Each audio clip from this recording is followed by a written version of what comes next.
Us humans have always gathered in networks or groups of people. We have tribe, the very classical one, that was crucial for our survival in many aspects. We have the Freemasons, that's um, a more professional network, but also a group of people very, very similar to the tribe. We have the churches and the religions that have gathered in different kinds of networks. We have the modern version of a network group, a professional network group, either for selling or for building competence.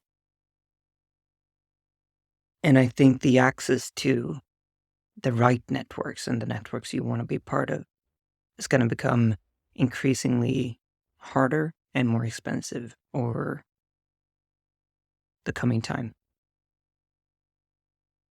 And I'm going to tell you why. I'm going to hopefully inspire you to start looking for your networks today.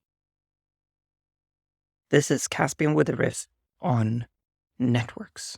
There are a bunch of different kinds of networks that we could speak about. I'm going to speak mostly about personal development and professional networks in this episode because I think that's what lies closest to me, and I think that's what most of us relate a network to today. But I also think that most of this is applicable for friend groups, for, again, your religions, your tribe, whatever you want to call it.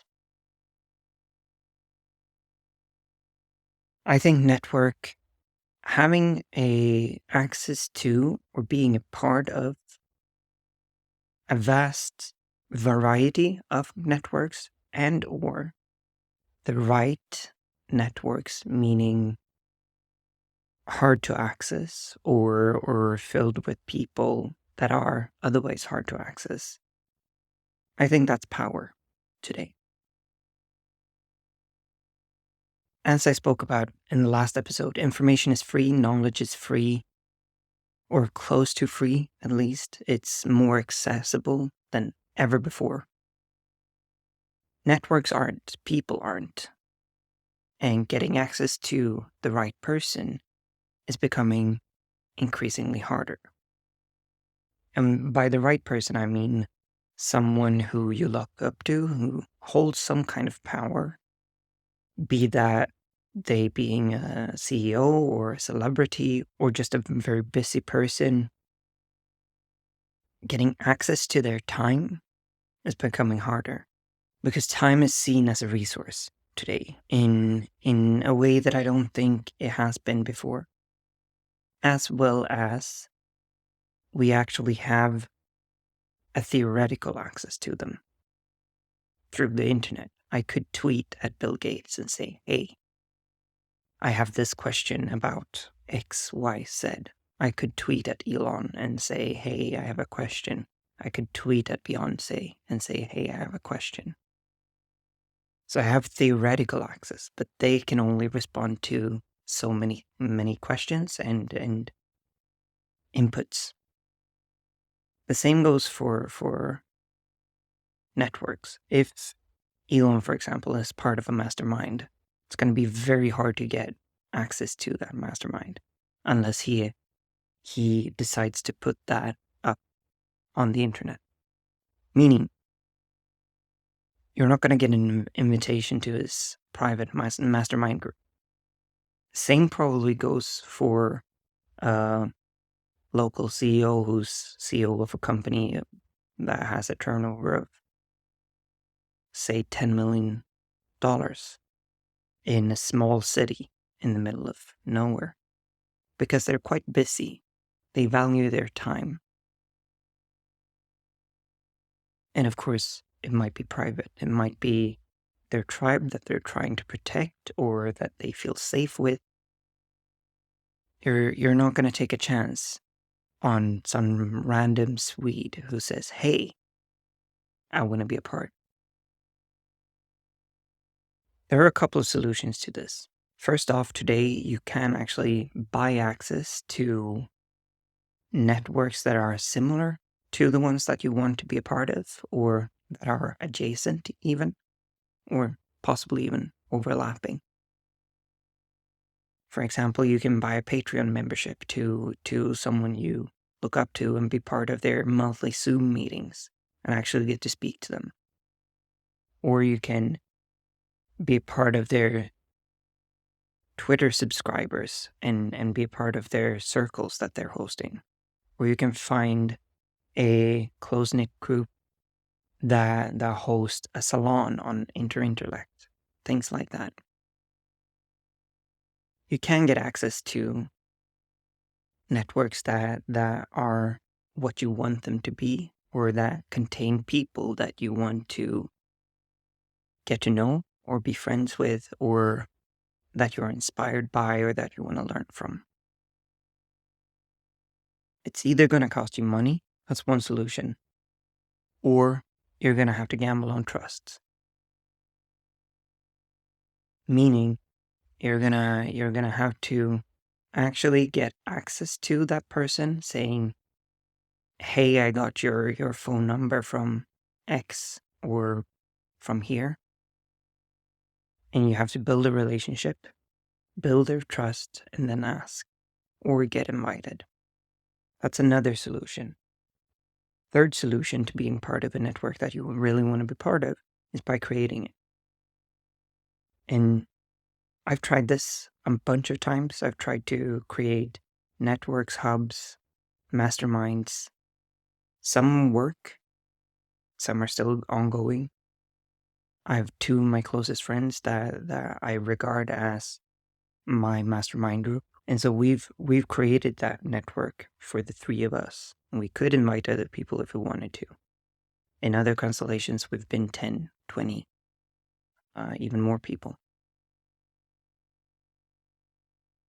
My ambition has been to create a network that I want to be a part of, that shares my values, that shares my interests at times, that want to grow or build with me. Those are the things I'm looking for, or have been looking for. Problem for me is finding the right people for those networks. That's not easy. That takes time and effort. So all these three solutions have their downsides, but they're all possible today. Because, again, I have access to people from all over the world, which makes, if I'm going to create a network, it's going to be a hell of a lot easier. Because now I have, 8, 9, 10 billion people to choose from, possibly, potentially. I can also find networks that others have created much more easily if I know where to look and if I put the time in to look. And of course, there's a money solution where I can pay $5 a month to be a part of, I don't know, Wait But Wise Patreon group and get access to Tim Urban and people who are inspired by Tim Urban, who loves Tim Urban and the work that he and his team does. But again, it's going to take time to build your network, and it's going to be hard and frustrating at times. And if you really want to get access to a high value network that a lot of people want to be a part of, and that's kind of exclusive, you're going to have to pay up. I know of people who've paid $250,000 to be a part of a mastermind group. And that's the exclusivity of a network is going to become even more rigid. And that's going to be even more sought after. Regardless of if it's a business network where you know that you can make that money back by being friends with these people, or if it's a high-level Dungeons and Dragons game. What I want to encourage you to do and encourage you to think about is what networks are you part of? Where are you participating? Where are you putting in your time, your effort, your energy, maybe money? And what would you like to have in terms of physical networks and in terms of virtual networks? Because both of those are extremely important to us as human beings. And I know that I've elevated my life a lot by being a part of all kinds of different networks, even the ones that I'm not part of anymore, that turned out to be wrong for me, have given me a lot. Those are the things I think we need to think about more and more as we go forward. Especially if you want power, if you want personal development, you gotta find your people. And you gotta put in the time and the effort to do so. That is it for me this time. Do check out the show notes and subscribe to this vlog podcast wherever you want to. And share with a friend if you feel like this is something you think they would enjoy listening to. Until next time, take care.